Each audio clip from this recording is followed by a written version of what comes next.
భావితరాల భవిష్యత్తుకు పర్యావరణానికి హాని కలిగించే తక్కువ మందం కలిగిన సింగిల్ యూజ్ ప్లాస్టిక్ క్యారీ బ్యాగులను వినియోగించవద్దని కాకినాడ నగరపాలక సంస్థ కమిషనర్ భావన నగర ప్రజలకు పిలుపునిచ్చారు. స్థానిక 27 డివిజన్ తిలక్ వీధిలోని సర్వేపల్లి రాధాకృష్ణ మున్సిపల్ ఉన్నత పాఠశాల వద్ద నుంచి ప్లాస్టిక్ క్యారీ బ్యాగుల వినియోగంపై ప్రజల అవగాహన కల్పించేందుకు ఏర్పాటు చేసిన ర్యాలీని కమిషనర్ ప్రారంభించారు. ఈ సందర్భంగా పాఠశాల ఆవరణలో ఆమె విద్యార్థులను ఉద్దేశించి మాట్లాడుతూ నిషేధించిన ప్లాస్టిక్ క్యారీ బ్యాగుల వల్ల కలిగే అనర్థాలను వివరించారు. వీటికి దూరంగా ప్రత్యామ్నాయంగా ప్రతిపాదించిన కాటన్ బ్యాగులను ఉపయోగించాలని సూచించారు. ఆ మేరకు విద్యార్థులు చైతన్యవంతులు కావాలని కమిషనర్ కోరారు. నిషేధించిన తక్కువ మందం కలిగిన క్యారీ బ్యాగులను వినియోగించే వ్యాపారులపై కఠిన చర్యలు తీసుకుంటామని, అదే సమయంలో ప్రజలు కూడా వీటి వినియోగానికి దూరంగా ఉండాలని సూచించారు. ఈ కార్యక్రమంలో మాజీ mayor Shankara Pavani, MHO doctor Prithvi Charan, TDP, Janasena, BJP పార్టీలకు చెందిన కూటమి సభ్యులు పాల్గొన్నారు. కిచెన్లో కూడా మనం ఇది దాల్ ఉన్నాయి, అదే పప్పు ఉన్నాయి, ఏమేమి ప్లాస్టిక్లో పెడతాము.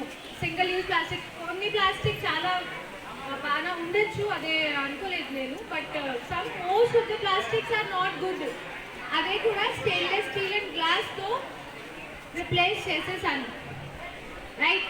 సో సింగిల్ యూజ్ ప్లాస్టిక్ ఎంత దారుణంగా ఉండొచ్చు, how atrocious it can be for environment and for us. It has to start from the students. మీరే చెప్పాలి, మీ ఇంటిలో పెద్దవాళ్ళు ఉన్నారు కదా, మీరే చెప్పాలి ప్లాస్టిక్ యూజ్ చేయకండి. మైక్రో ప్లాస్టిక్స్ ఉంటుంది అందులో, బాడీలో ఉంటే క్యాన్సర్ కూడా ఉండొచ్చు, చాలా ప్రాబ్లం ఇవ్వచ్చు. ప్లాస్టిక్ మాకు అందరికీ ఆల్టర్నేటివ్స్ ఉన్నాయి. ప్లాస్టిక్ బ్యాగ్కి జూట్ బ్యాగ్ ఉంటుంది, అంతే కదా, కాటన్ బ్యాగ్ ఉంటుంది, సింగిల్ యూజ్. ఇప్పుడు బయోడిగ్రేడబుల్ ప్లాస్టిక్ కూడా వచ్చింది, మనం ఇంట్రడ్యూస్ చేసేస్తాము కొన్ని టైంలో, అది కూడా ఇంట్రడ్యూస్ చేస్తాము. ఇంటికి నుంచి కూడా ఈ బిహేవియర్ స్టార్ట్ చేసుకోండి. దట్ ప్లాస్టిక్ ఎంత పాసిబుల్ అదే మనం will try to replace it, avoid చేస్తాము. ఓకే, ఇది స్పెషల్గా మెసేజ్ నాకు ఇవ్వాల్సిందే.